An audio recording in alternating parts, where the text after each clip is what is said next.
They built it in 24 hours. And it was something. The SS Belle of the Assabet, the greatest ship you ever saw on any river. The paddle wheel didn't work. The smokestacks were quiet. But it was making time, and a lot was happening on board. Music, the kind that Jelly Roll Morton and King Oliver made famous. And as the ill-fated SS Belle of the Assabet floated down the Concord, you could tell that the feeling was there. All of it. And all the people were waiting to hear it. The music of the Concord Junction Golden Redeemer Jazz Band.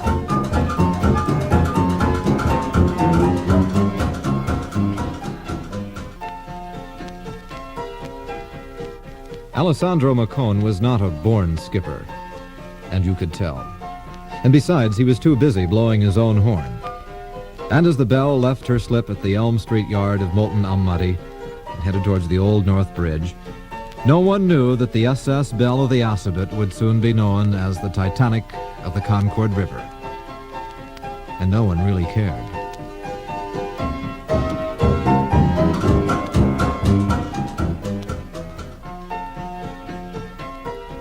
It was at the Neshotic Bridge. That was the beginning. She floated under the bridge. The superstructure didn't make it. And then the fire started. The starboard side of the deck house went up in flames, but Boilerman Davis and Stoker Horton, they were on the job. And keeping time to the music, they really cooled that fire. And the SS Belle of the Assabet floated on its way.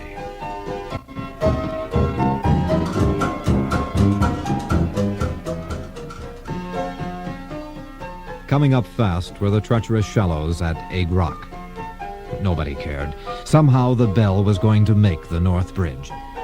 And sure enough, like the grand old lady she was, she glided gracefully over the duckweed, all 4,200 pounds of her.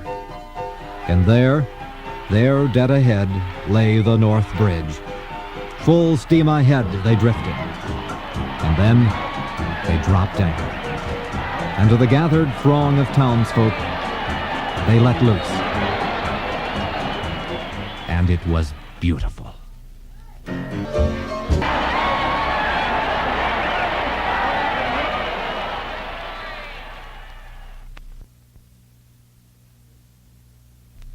Fate was lying in wait as Captain Macone turned the Belle about, and it drifted upstream towards home port. No one would have guessed that in a few short moments the gracious Queen would be lying dead on the bottom of the Concord River. And no one really cared.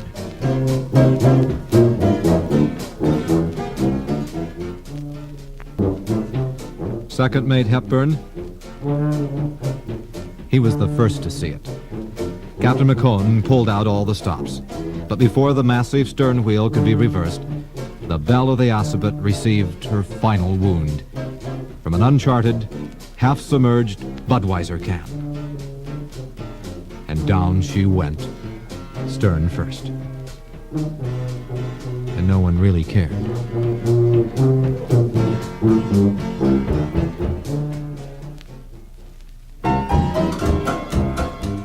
Like on her sister ship, the Titanic, the band played bravely on until they realized what was happening. And then there was panic. First Mate Sidney F. Morton courageously stumbled overboard in a vain effort to find the gaping hole. Cabin boy Seeley called back from the first lifeboat, "Women and children first." Crewmen Horton, Watson, and Anderson, unable to rouse wine steward Spooner, rolled him into the second lifeboat. And second-class fireman Monk Macone sloshed aft to axe free the chain securing the vital beer keg.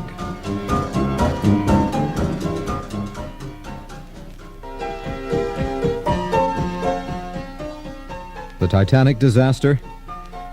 That was a church picnic. But God saved the king. King Phillips. He played it cool. Waited right up to the piano, struck a flare, lighting up the United States ensign, and began playing Nearer My God to Thee. Trombonist Walsh and cornetist Comans picked up their horns and joined in, along with clarinetist Payne and tuba player Batten. And the confusion stilled. Except for drummer Smith, who was going out of his mind. He couldn't find the key the music was in. The ship? Oh, the ship was lost forever. But the spirit behind it played on, and nobody seemed to care.